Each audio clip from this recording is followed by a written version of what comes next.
And oh, Wake Peter, up, oh, Danny. gee. I know, geez, for life. Ladies and gentlemen, welcome to this week's episode of Mauls, Balls, Nolls Breakdown. I'm currently joined by Matt Boland, who we know from our group Irish Rugby Banter.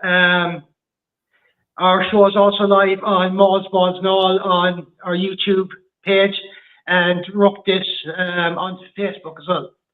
Um, Matt, I suppose before we start the two games that happened the weekend, I want to give a shout out to the Clovers who beat their Welsh counterparts, the Gwynedd Lightning 55-33, and the Wolverhamptons as well for winning the Celtic Challenge after they beat their Edinburgh counterparts 102 points to 0. Say that again. 102. 102 points to nil. Wow. Yeah. I saw that popping up somewhere, but I briefly flicked past it and was like, it didn't really register until you just said it there. But fucking hell, 102 now. Yeah, no, I think it's actually one of our regular contributors here on the show and in the Irish Events group. I think Megan Augusta actually posted, which, speaking of her there now, she actually posted that score line, I think, anyway, from the Edinburgh, for the Wolfhounds game, sorry. But that was some serious score line, to be honest with you. So, looking at it. I suppose we'll start off straight into the under-20 game. France 22, Ireland 12. France leading 15-7 at half-time. You didn't see that match or anything, Matt? I actually missed the under-20s game. Sorry. Oh, not to worry. I Did you see it? I do some bit of huh? You saw it, did you?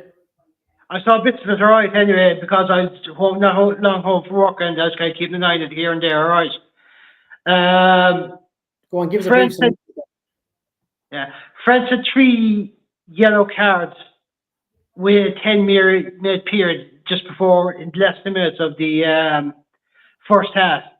Ireland only scored, 3 yellow cards. Yeah, that's first and 39th minute. I did. I did. I switched. It was on in the background or something because I remember that. I remember like France were down to like fucking 12 players, and I don't think Ireland scored at all or in that period or something. Did they not? No, they didn't. France didn't score in that period. Sorry, Richard, just talking about the under-20 game here. France beating Ireland 22-12. We're just kind of talking about the 3 yellow cards there, Joe. France got in the last 10 minutes of the first half, where Ireland only scored a penalty try in that period of time. That's right. Yeah. But that was because of a result of one of the yellow cards, though. Yeah, to literally the last yellow card. Yeah, to literally the last yellow card at the half because there was a Maul from a line out and one French player just literally stuck his hand in and knocked the ball out and just deemed the penalty try then. You didn't see the under-20 game at all, did you, Richard? I seen kind of the middle 2/3 of it. I missed the start and missed the finish. But yeah, when down to 12 players, you need to be punishing them, and it's almost like they didn't fire in the night because it's not a terrible under-20s team. I'll be honest with you. There's a couple of really, really, really promising players coming through there. It's unusual to see a Wood at number 10. I never thought I'd see that. Yeah. He played quite well. He can kick. Now he was playing behind a scrum that was going backwards, which is very difficult for a 10. You know, but yeah, look, most of that French team are playing for their clubs week in, week out, and it showed in the Pro 14, in the top 14, though. Yes, that's the thing. Like, week in, that's week the out. Difference, do you know? Yeah, absolutely, and that was the difference. That's what showed. 100%. But do you think that some of the under-20 lads maybe get more chance with the provincial A sides? Do you think that might help them some way? Well, in a way, yes. For the simple reason is there's a Lions tour this year, and there's going to be a lot of players away and lads retiring and whatnot. So there's definitely going to be spaces, in particular in Munster, depending on how many lads go. But there is definitely scope to blood them young lads in the URC coming into the start of next season, and giving them a good run. We're not talking half an hour here or a game there. We're talking maybe 3, 4, 5 runs. Continuous games. Runs, yeah, but mix them with enough talent as well. Yeah, exactly. Give them a chance to learn and stuff like that. Megan was saying there as well that she didn't see the Wolfhounds game on the Rugby Pass. Megan, if you chance maybe YouTube as well, the Celtic Chance Pass, you might be able to see it there as well anyway. So that's one other way of seeing it maybe. But the way there was an interprovincial A series running there, I think that between the November series for the provinces. You think Joe maybe using some of the under-20s lads in that situation might help them, Joe, just to learn from some of the older lads? Yeah, almost certainly will. Look, if they're good enough, they'll find their level anyway. It doesn't make a difference whether they're going to be starting in the URC or starting. If they're good enough and they're showing what they need to show in training, throw them in. Let them do it. Yeah. They'll stand up. If they're going to stand up, they'll stand up and they'll do it. Yeah, it might be the perfect stepping stone for them as well, because all that knowledge usually kind of filters down from the older player. It comes with. Do you have any thoughts on that, Matt? Maybe using some of the under 20 lads for provincial A games? Absolutely. Look, I mean, any game time is going to give them experience. Do you know what I mean? Like, if players are coming up through the ranks and they're not getting game time, they're not going to be at that level where they can compete and hold themselves accountable in a game of standard. Do you know what I mean? So any game time that they're going to get is going to be beneficial to them. Do you know what I mean? So without a doubt, it makes sense to do it. 100%. Richard, as next tight head prop yourself, do you think Ireland developing props at a young age? Do you think Joe? Do you think having them with some older lads, let's say the likes of Stephen Archer and stuff like that, learning from them, learning about all those little dark arts earlier in their career? Well, it was Reggie Corrigan. He said it last week that a prop doesn't come of age till he's 25, 26, 27. That's when they really start to develop. Unfortunately, the 5 years between under 20s and 25 is where you lose an awful lot of them, or the confidence goes or whatever, and they just don't quite kick on. And you don't know whether they kick on from 20 to 25. That's the problem. There is a little bit of a gamble there, but it looks certainly... Any of us that played for your local club, when you be starting out, you would be kind of buddied off with one of the older members that played a similar position to you, so you could learn off him. Well, that was certainly my case. Yeah, or maybe Joe, maybe he might have played the as a loose head and say, if you want to do this as a tight head, this is what tight head should be doing, or that's instructors from Joe to get the alternative aspect of it. If he's not wearing a scrum cap, go for the ear. Chomp. Just I know our gum seal is it. Hands down. You slip that into your waistband just as you're going down to the scrum, so the ref doesn't see it, and then that's it. It's those little dark art tricks, right? You see. Bear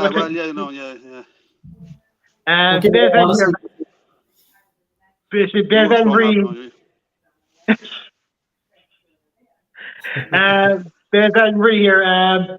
Provinces should allow some of their academy players to play matches to get them game time, as they only get to play in the AIL teams, which play completely different from provincial teams. I suppose there is an extent to that, but a few years ago, weren't half the Munster team stuck down for South Africa, and we had to use a lot of our academy players. So against Northampton at the time. No, it's just because the senior team do, but just a mad notion here that came into my head. What about a Summers under 20s tour? Why not? To go down to Argentina, go down to South Africa, go down to New Zealand, whatever. Again, anything like that is going to be of beneficial to any team, or like even even for them, under 20s in Argentina or Australia or wherever they tend to go, like it's going to be beneficial for both sides. But again, that's a whopper idea, Richie. Do you know what I mean? Have an under 20s tour, like, because again, like, that's going to get them proper test match experience. Yeah, on top of that, yeah. 100%. Yeah. Which this is the thing, like, you don't work in the IRFU, so like they're not going to think of shit like this because they can't think out of the box. But I suppose Joe, maybe Richard Holland for the IRFU. Absolutely. Ex-president. On the 20th management. That's what we need. 100%. You've got my vote. Yeah, and you'll work on props and their fitness, Joe. Make sure they have enough beer and beef and stuff like that, you know. Yeah. Strict diet. Megan makes a good point here. So the under 20s needed scores when the French went down to 12. The good news, unfortunately, that the French pack were absolute bulldozers. They were. They're monsters. Yeah. Again, as we said already, they're already playing in the top 14, so they're getting test game experience weekly. That stands to them, and it has to stand to them. Yeah, because like they're getting their beef and beer. I'll tell you that much anyway. For want of a better, that they are definitely. Yeah, that's why every healthy forward needs plenty of beef and beer. Bit of bacon as well, just on the side. A proper bacon and cabbage. Bacon is an appetizer. That's it. Well, bit of fish as well, Joe, for dessert. Keep all the meat going, you know.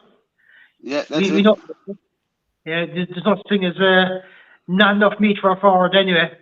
It was said before that why don't the under-20s tour with the senior squad in the summer and the autumn series? That's as it is. They normally bring 3 or 4 young lads, just to be part of the squad. But to be honest, opening up and bringing an under-20s team with them and maybe playing a couple of club teams or playing the national under-20 team and wherever they happen to be would be a great idea. Yeah. And you could actually, the following year, they can come to us, that kind of way. Yeah. You might give them that bit more time if it works out, I suppose. All right. But then again, one of the French players was 130 kilos, which is insane. That's about 22 stone. 22 stone, give or take. Yeah. Pushing 23, probably. Yeah. Oh, geez, yeah. I mean, 280 be 20. So, yeah, you'd be looking about so like that'd be 200. Yeah, you'd be looking about 20 stone at least anyway. Absolute minimum. And that's the lighter side of things. Joe like a fella I know used to say, he'd walk away from a fair size one. That's it. That's what my dad always says. Jeez, he'd leave some shite in the toilet. Joe Lloyd said the solution is simple. Get some of the post-pampered kids from Rock and Michaels and send them down to the Sappers. Let them do their leaving cert in South Africa, then bring them home juiced up and ready. Job done. Juiced up and what exactly, Joe? Are we talking some prime beef here or some Castle Lager or what? Yeah, Castle Lager, Yeah, the Stella 12 South African beer is just... Yeah, it's fucking muck. Yeah. Like everything else that comes out of South Africa. Yeah. I suppose we'll shift on to the main event anyway. Ireland 27, France 42. France leading at half-time 8-6. Low, cramped up in the warm-up, from what I saw anyway. And that came in. Everything seemed to be going fairly decent for the opening 20 minutes. Richard, any thoughts? The opening 20 minutes was when Ireland needed to do the damage and couldn't. To credit to the French, their defence was absolutely brilliant for that 20 minutes. They didn't take a step back. Ireland just couldn't. They get up to 5 metres and then they'd be pushed back 10, 15 metres. Now, there were times that our passing wasn't great. There was, there was a pass that didn't go to hand, it would go back and you're losing 5, 6 metres, whatever. But credit to the French, they were absolutely brilliant. And it wasn't for the lack of trying from Ireland either.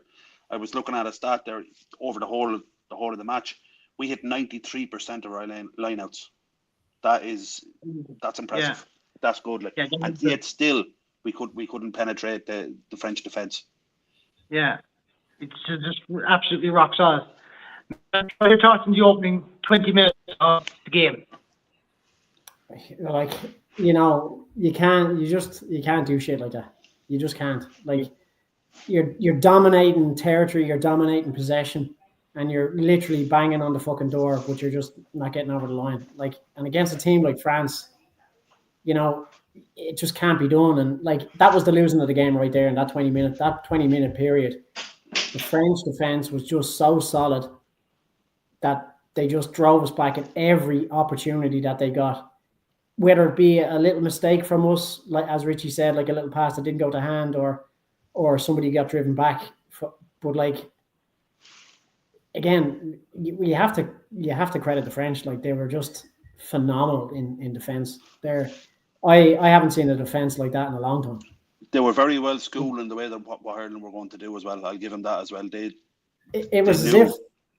It was as if they were handed the Ireland playbook for the week, and they knew every play that was going to happen and when it was going to happen, because they seemed to have an answer for everything, which you got to give them credit for that as well. Like, because they like, it didn't matter what Ireland did, but again, like, this is what annoys me though as well, and Ireland have been really good at this over the last fucking 5 or 6 years. When something isn't working, they tried something else.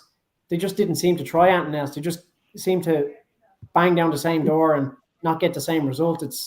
Didn't make sense to me, and I was fuming for that fucking first 20 minutes, because like, I knew that our opportunities were there. Like, the score at halftime, we were down by 2 points, which was really fucking good considering. But we should have been 20 points. We should have had fucking easily 21 points, 3 or 4 tries, 3 tries, probably, say 2 tries if you think about it, but definitely 3, and that would have put all the pressure back onto France. But, as Richie said, like, credit to France, they really had us fucking bang to order, bang to right. They fucking knew everything that we were going to do, everything we were going to throw at them. I think, was it twice or 3 times we were held up over the line as well? Twice, maybe. Yeah. That's right. Yeah. Well, there's again 10 like, points there. And that's the thing. Like, like, watching the game, it was very frustrating, but it was a great game to watch because it was just end to end stuff. Like, and so, like, the French were just fucking brilliant. They really were. They came with a game plan and they knew exactly what they were going to do. They didn't deviate from that. Yeah. Whereas Ireland, when it didn't work, they really should have had a plan B, and it didn't look like they did. Now, I know Osborne, I was unconvinced on the wing. I think he's a centre anyway. So it was a game that didn't suit him. Plus, he had to go from 11 to 14 at the last minute when Lowe pulled out. Yeah. So that might have messed things up. Brian Cole up there being held up seems to be an issue. Are we the top team for being held up over the line into Six Nations? I wouldn't say so. No, I wouldn't think so. If you look at it, if you watch every game, there's always people held up over lines. It's just one of those things. The French defense was so good, like that. Nearly when somebody was going over that fucking line, there was 3 or 4 on them.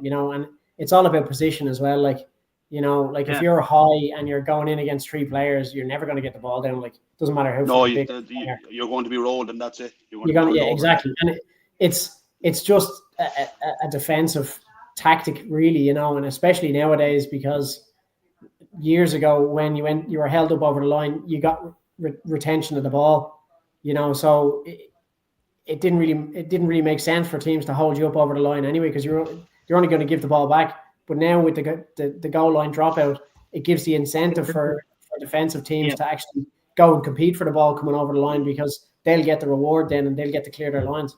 Yeah. John Healy coming in there saying, "Hi all, we weren't clinical enough, too slow at times, gave the French enough time to push up."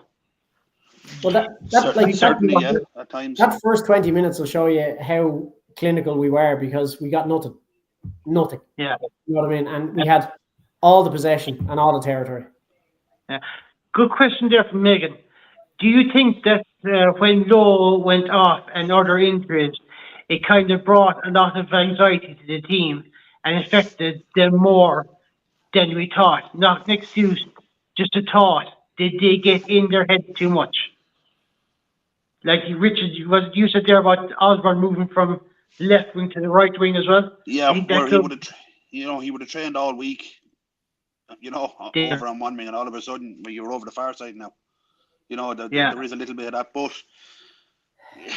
it probably did. I mean, losing a player of the quality of Lowe just before a match, after preparing all week, to have him there, it would definitely be a blow. Yeah. But I agree there. It'd definitely be a psychological blow, but you got to remember though as well, like these guys are professionals, and they should be able to deal with anything that comes to them, and this is what they train for. Like, if you look back, I think it was last season when we were playing Scotland in Murrayfield and we lost fucking all the forwards practically, and that was 23 years ago.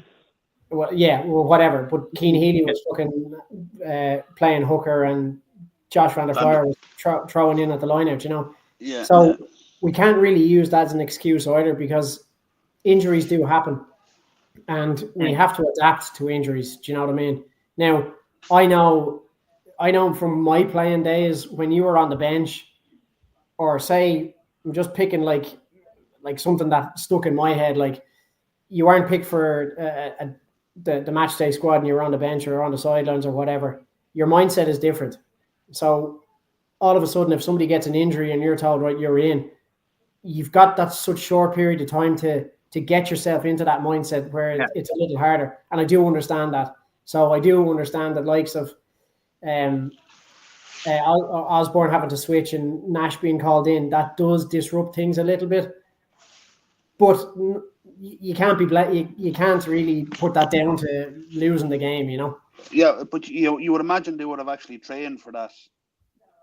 Yeah. At some stage during the week, where right, you're sitting this one out, and we're bringing him in just to see what happens, just to see how the 100%. team handles it. I would imagine most coaches train for these types of things, especially like when you go back again to that Scotland game where Healy was fucking they trained for that. They put the time in on that. So yeah, they had even registered they should be doing that for other positions as well. Sorry, Richie. They had actually registered Keane Healy as a hooker before the tournament.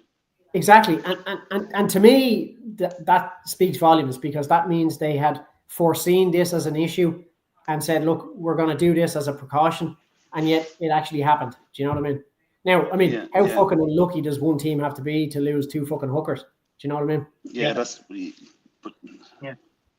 But again, like, you see what happened. Injuries happen, whether they're accidental or whatever.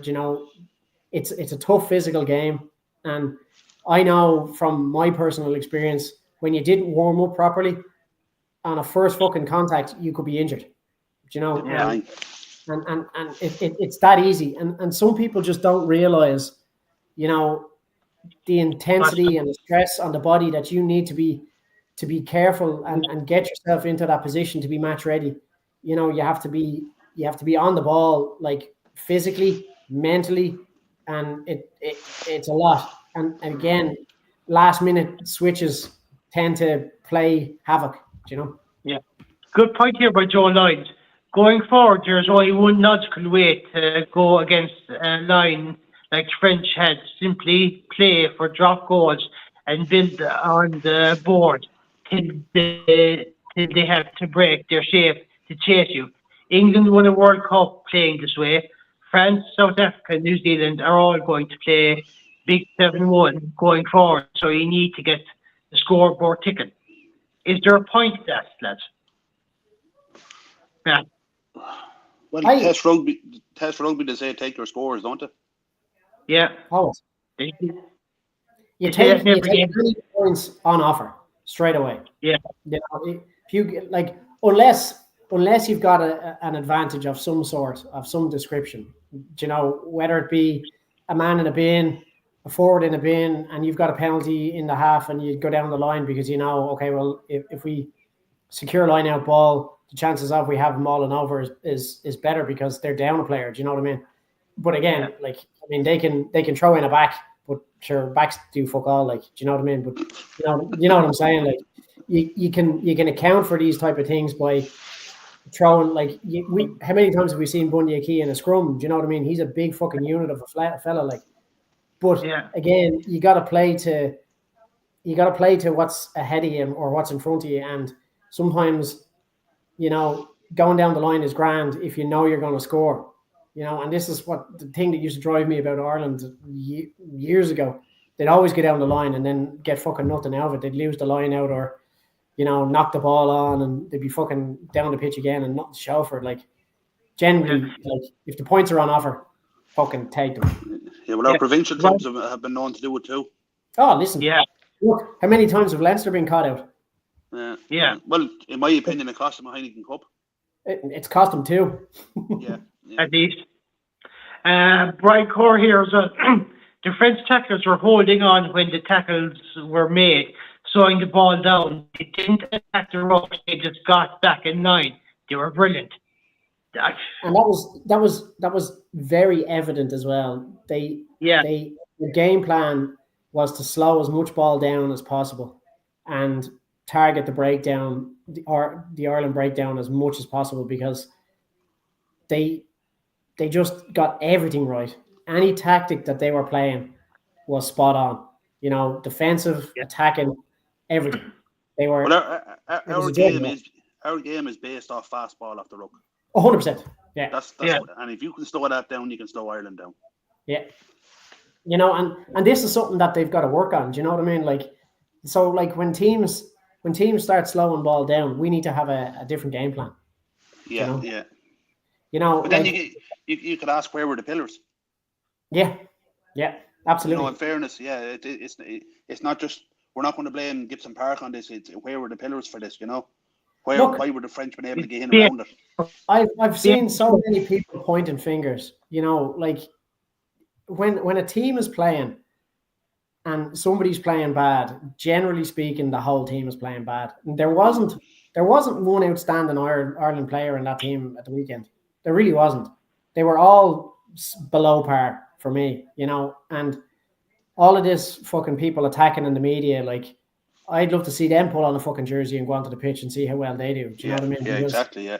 You know, and this is the fucking thing, and it drives me fucking insane. These lads are professional players. You know, we all go into work and have a bad day in work, and you might end up fucking injuring somebody or injuring yourself or cutting your hand or whatever. You know, these guys. I only ever think about that, Matt. I never do. This is their job, you know. Like, they have off days as well, and it just. And again, this comes into the whole fucking ticket scenario as well. Like, all these people that are going, they're expecting to go and see Ireland win, you know, where they've never experienced the troubles of we had before in fucking Lansdowne Road, where we were getting slaughtered day in, day out, winning wooden spoons year after year after year. They just don't get it, and it fucking boils my fucking piss because I'm sick of hearing. Matt, a lot of them mightn't have been born after that, or were too young to remember. Yeah, but they should do their fucking homework before they start fucking mounting off. We said it before, you support your team when they're winning, and you definitely support them when they're losing. 100%. You support them even more when they're losing. Fuck that shit. Yeah. Like. Yeah. I mean, to be honest with you, lads, I'll give you an example here in a different sport. As you all know, Kerryman, and there was an 11-year period between 86 and 97 when we had a drought, winning no All-Ireland. It was a very tough period. Now, even then, there was people that still supported the team. You get behind them, you understand all the sort of stuff. You understand that you get the high points and the low points. It's always going to happen. High again. It's the way things go. But now we just have to look at us. We're at the high point and everyone's just jumping on the bandwagon. I think now at this stage as well. This is not even you know, this is not even a low point for this team. Do you know what I mean? That's the thing about this is France are a serious fucking outfit. Yeah. Absolutely. You know, absolutely. You know, we had one bad round. That was it. And generally speaking, you know, well, we had two. The Wales game wasn't the best way. Let's be honest. But look, you know, they're only like they'll get better. They'll learn from this and they'll understand, right? Okay, well, when we're up against a team like that, this is what we do. Our game plan isn't working. We need to do something else. Do you know what I mean? Because they got to get wise now because they know teams are going to target to slow the ball down. So they just have to change their tactics now and whatever that may be. I don't know what you would do or implement to counteract a team slowing the ball down, but they've got to get smarter. You know, they slow it down even more, frustrate them even fucking more. I don't know. There's a good comment there from Joe Lyons a few moments ago. It says, look at our test versus South Africa when all penalties were taken by Pollard. Even when corner was on it, was always about scoreboard management, which is very right. I think it's always about scoreboard management. That's what win you games. It's not how many rucks you hit or whatever. It's fucking putting, you know, getting the points on board, whether it be from the boot or crossing the try line. He was literally, wasn't it Stuart Townsend that he was interviewed and he said, how are you going to beat Ireland? And he said, by scoring more points than them. Yeah. And that's how you win any game. It doesn't matter whether you do it great, like amazingly or horribly. You just fucking score more points. That's all it is. Yeah. Which ties in nicely. That's a comment there by Joe Lyons. We are still playing rugby league, table rugby, not test rugby. Scoreboard is everything. Sadly, we're still not copped onto that yet. Which is true. It's a fair point. Yeah, it's a fair point, yeah. Yeah, because I know I'm going back to the URC here for a minute, but Zebra beat Ulster, Zebra beat Munster. All because they got more points on the board. That's how you win games, and Zebra aren't exactly the best team in the URC. And still, they've probably got two of the biggest scouts. So I suppose it needs to be something maybe East to be in Farm need to look at, maybe, particularly East to be maybe for the Italy game. This is Bevan Marie here. The way people have been about Sam is awful. He's still young. The same happened when Johnny started. People weren't happy. He was taking over from Rog. Yeah. Well, look, he didn't have his best. He was good in the first half. He wasn't great in the second half. He made mistakes. But what is he? 21, 22, whatever. 22. That I think. Yeah. The boy has his whole career. He will learn more from what happened last week than he would have if we had a better friendship. And I'm going to say something, right? Donald Lennon drives me fucking insane as a commentator. I really don't like it. But he was the one that said this lad will learn so much from this game that it'll stand to him in the future. And it was the only thing I was like, fucking hell, it's about time he said something fucking sensible. Yeah. Like you said, Richie, he is 22. Yeah. He's his whole career ahead of him. And the way people are fucking banging on, I hope he just throws his phone in the fucking river and doesn't look at Anton on social media, because the toxic shite that people fucking spout they're idiots. They really are nothing more than keyboard warriors. Probably haven't set foot on a fucking rugby field. Definitely haven't put a fucking jersey on or a pair of fucking boots to go out and play. Do you know? And to be just from what I can gather from Prendergast's personality, I don't think anything that bothers him. Not at all. Like, no. You wouldn't want it to. Yeah, you need to be a little bit hard-skinned or whatever way you want. At the end of the day, right? Them lads, they're pro sports players, right? No more than like football players or fucking tennis players. They're probably all drilled. Don't go onto the media. Don't go onto the social media, because you're gonna get all that shit that's out, all that negative shit that's out there. But you're gonna see the positive stuff as well. But if you go in to look for the positive stuff, you're going to see a lot of fucking negative stuff. So whether you can do it or not, like, you know, and that's the thing, like, you know, and it pretty much is 50-50 on social media.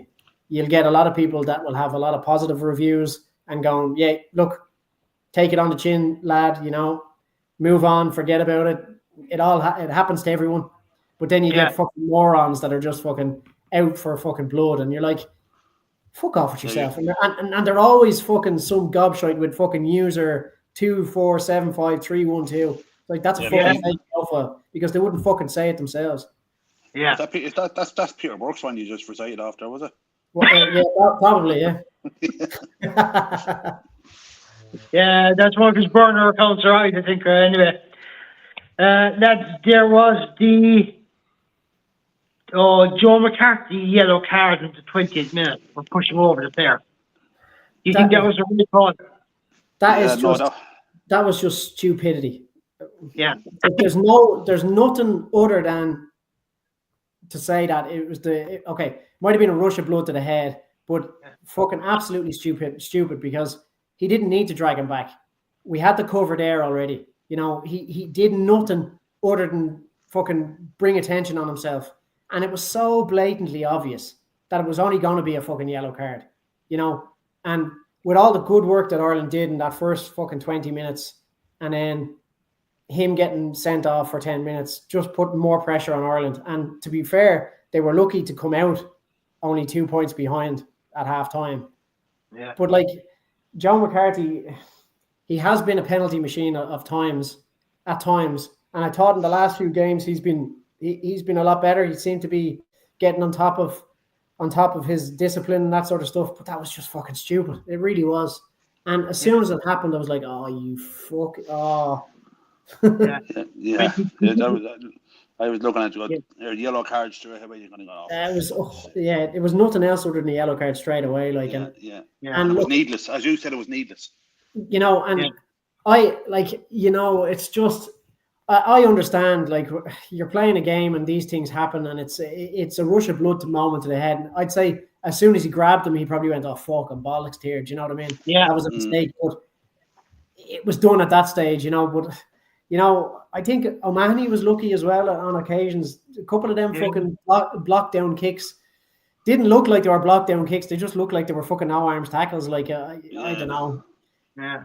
Borderline. I mean, I think Ireland got their discipline all wrong on the day, and I really do think it wasn't just one or two players. I think it was across the board. Do you know? I didn't look, but they did give away an awful lot of penalties. They gave away needless penalties as well. Like, and that was and that's what annoyed me more, because generally their discipline has been very good of late. And I know in the autumn period, or the autumn nations period, their discipline had kind of let them down in a few games, especially in the All Blacks game. And they'd seem to get on top of it as the series went on. And then they started off in the Six Nations and they seemed to be okay. But then, Saturday was just a different ball game. It was like they took a couple of steps back. But, frustration in certain things as well going on the pitch as well. And, France weren't fucking clean either. Their discipline wasn't great either, but I think they got away with. Yeah, they weren't as obvious. Yeah. No, there's two comments here. One of them is from John Healy. He said Sam is definitely not to blame. He's not. He's part of the machine, so to speak. But you see, right? There's 15 players on the pitch. You can't point one and go, "You had a shit game. You cost us the fucking match." It was all of them. They're all one. Yeah, and the other one that's up there as well from Brian Core, so saying learning goes for Osborne and McCarthy as well. And I think McCarthy and his yellow card, that was kind of like, as you said, Matt, he grabbed him kind of like, shite! So, that kind of might have helped him as well. John Healy again saying McCarthy needs to get his act together. The second or third time a yellow card this season, 2 yellows cost us, I think. The other one I'm going to say to you, ask you about now as well, was the next yellow card for the tackle. Now, I know there was head contact, but there was a 10 was coming in as well. And to me, it looked like he's trying to make way for Henshaw and tackle the player as well, maybe. What your thoughts on that next yellow card? Well, look, it is what it is. Head contact is going to bring a yellow card now. That's the long and the short. There's no two ways about it. Yeah. It wasn't any more than yellow. I'll be honest with you, because he was trying to dip and he was making an effort to wrap, and the two of them just came together, and it was just one of these things. But it was a yellow card. Now, Galtier making more about it after the game. Yeah, well, that's I didn't agree with that. Come to that too, anyway. Yeah, we come to that too. No, we see, like, that's like, for me now, that's like the whole Mac Hansen scenario. Like, he had a press conference fucking masterclass when he went off and going, "Oh, referees give us nothing, blah blah blah." That's the same thing for Galtier. Should he not be fucking sanctioned about that now as well? Because the cycle commissioners looked at all three things and said no further actions to be taken. And almost immediately. And I know the French media are up in arms about this, but it's not the first time this has happened to fucking Antoine. It happened back in 2018. I looked at that tackle, I don't know, maybe 100 times. And every time the first couple of times I saw it, was like, oh, that looks dodgy. But the more you look at it, the more you see,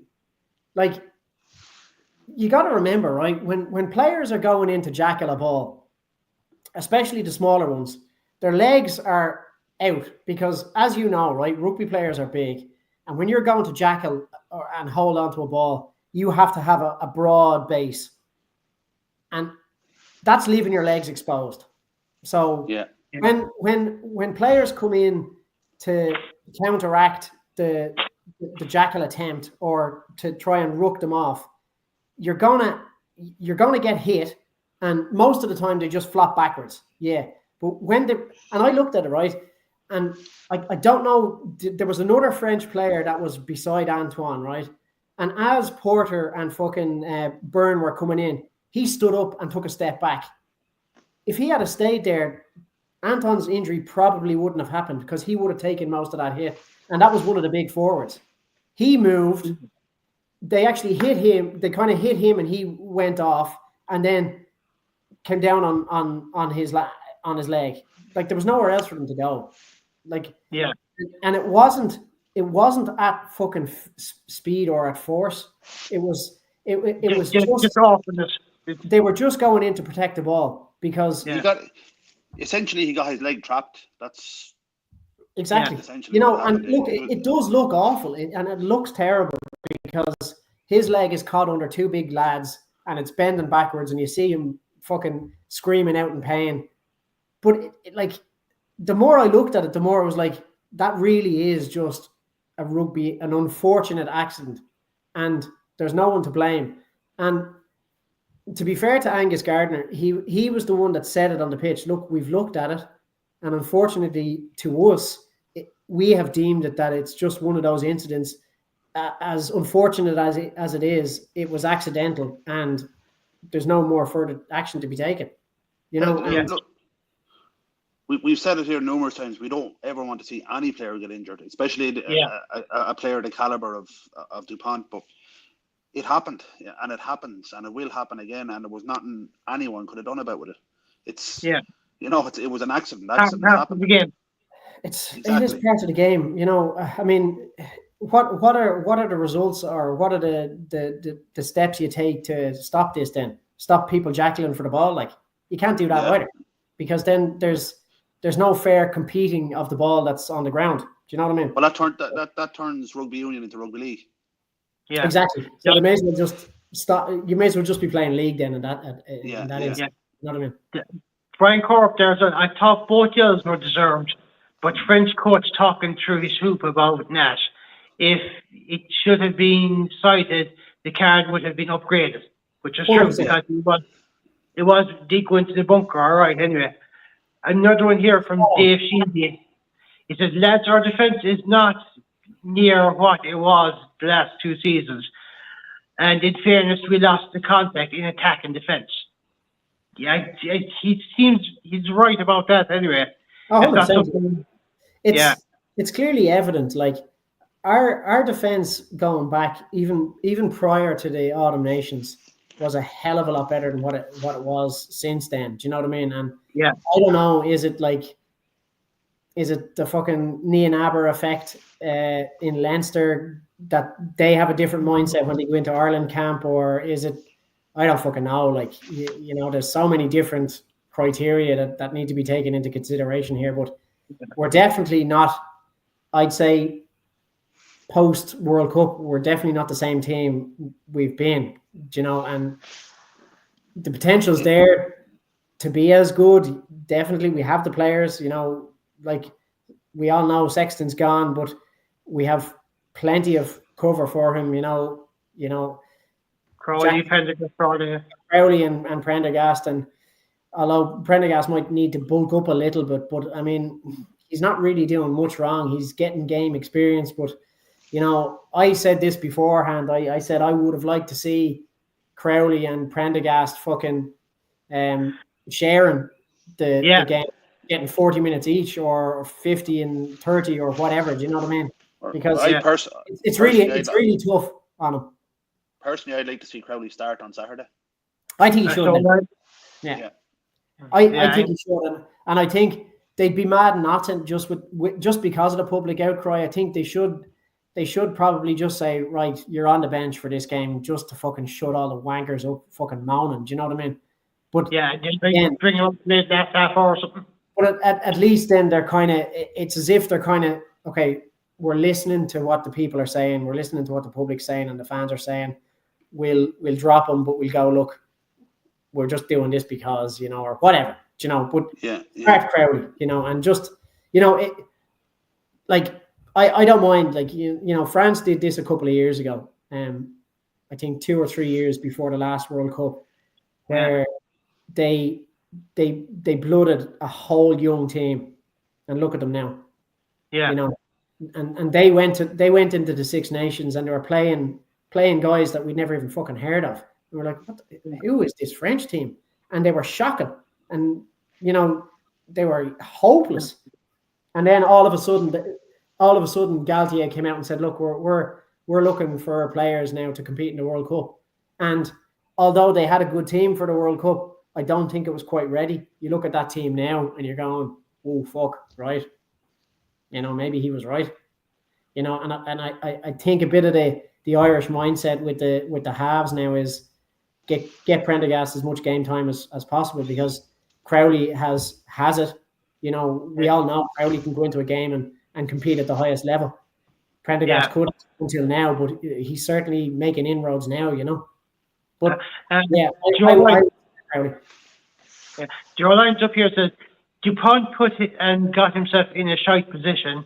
Hate to say it, but it was the French 5 who had Byrne around the neck and released him on the trap leg of Anton Dupont, all in a shitty rugby incident and bad positioning of a player.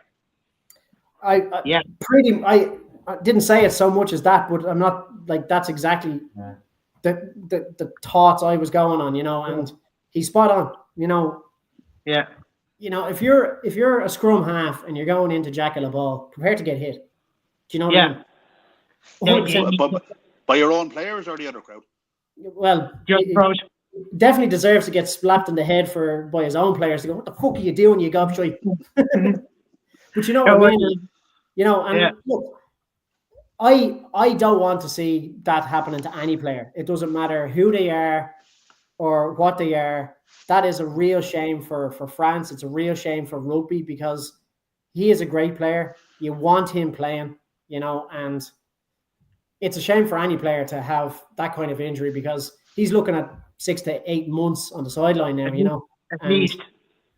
You know, and like there's not one player out there that goes out to intentionally end somebody's career, unless your name is Roy Keane. Maybe, yeah. No. If you're deliberately going out to hurt other players, you don't deserve to be on a rugby field. 100%. No, yeah, your own teammates will take care of you, and not in a good way. 100%. Look, yeah, we've seen it time and time again where players go in and they fucking hit somebody and knock them out, and then all of a sudden they're fucking standing there after hitting him, and they're fucking waving people on, and they're pulling his tongue out so he's not choking on his tongue. How many times have we seen that? Yeah. Do you know what I mean? So, Question there from David for you, Matt.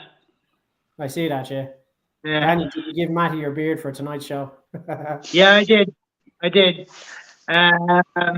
Let's see. I hate to say it, David, in there again. I hate to say it, but we knew this was winner takes all, and we failed to rise to the occasion. We only seem to do it when we are underdogs. This was a very hard defeat to swallow. I feel sorry for the players. He is right. I suppose because it's only about the last 10, 15 minutes of the game we actually showed up. You see that now? I fucking said the same thing. It was actually my partner said, Jen said to me, did he move that ball twice? I fucking looked at that again, and that looked like a double movement after the fucking whole O'Mahony thing. And it was totally overlooked because they were just looking at the O'Mahony thing. Now, I'm in two minds of that O'Mahony thing, right? Because, okay, if he was part of the ruck and your man Flamand came through to drive him through, then fine. But he wasn't part of a ruck. So, to me, that was an off-the-ball challenge. Gardner said that he was going backwards anyway, which is, I don't understand. Now, sure, even if he was going backwards and he was hit, it's still an off-the-ball challenge. It's an off-the-ball tackle. He didn't have the ball. He took it where O'Mahony should have been after he was before he was taken out. Is where they went through, where the French went through. So that's you know. But you see, that was a defining moment of the game, because O'Mahony was taken out. They went through two phases more and fucking scored a try. And as you said, where he went through, that's where O'Mahony was. So O'Mahony would have made that tackle. They scored the try, and all of a sudden the tides changed. The momentum was with France, and that was it then. That was it. Yeah, but there's another one here from Dave. It was brought to my attention that if we scored instead of that intercept pass, the last man's try, we would have got 2 losing bonus points, which is a fair point, but it is what it is. I actually said before the game, I said, if we're going to lose this game, we need to ensure we get 2 losing bonus points, i.e. a losing bonus point, be in with 7 of France and 4 tries. And if we had got that, we'd be still on 16. Now, we'd be second, but we'd be on 16 points. Yeah. The other thing is, at that point when the intercept did happen, we were pushing, we were chasing the game. We had to try something. It didn't work out, but you know, that's where the pain dropped. Yeah. It was actually the first time that we had actually turned the French defence in the whole game. Coming into that intercept. Yeah. And great defence as well, and great positioning as well. Bev Ann as well says Gardner said it was deliberate, so why wasn't it a yellow? If it's deliberate, it should be a yellow, as the player purposely did it. I suppose that's on the O'Mahony clear out. Brendan Kennedy, why is everyone acting surprised that Gardner, we've had history with him before? I've looked at the stats, right? And Gardner has reffed us 7 times, and we've only ever won 2 games under his refereeing. Oh, I didn't. I didn't think he was bad in general. Like he was very good at explaining things. Even the DuPont incident being the main one. The one thing that did annoy me was he shut down Caelan Doris every time he wanted to talk to him. Which is you don't do that as a referee. You don't do that as a referee. Sorry, that's which. What's that? What's that? I said you don't do that as a referee. You don't do that as a referee. You don't do that as a referee. Yeah, you listen to the players. Caelan Doris said to him, I think, I want to chat, and he goes, I've spoken to you twice already, and he goes, what? And it was caught on ref mic, and he was like, like my job is to fucking talk to you, but you won't talk to me, and it really, I can't remember what exactly was said between the two of them, but like Caelan Doris was like going, okay, like. He told him to go away at one stage. That was it. He told him to go away, and Caelan Doris was like, "What?" Yeah, you can see it. Yeah, what do you do? But the referee, you do go away, but you kind of go, what the fuck? Like, you're the spokesman for the team. That's part of your job as captain.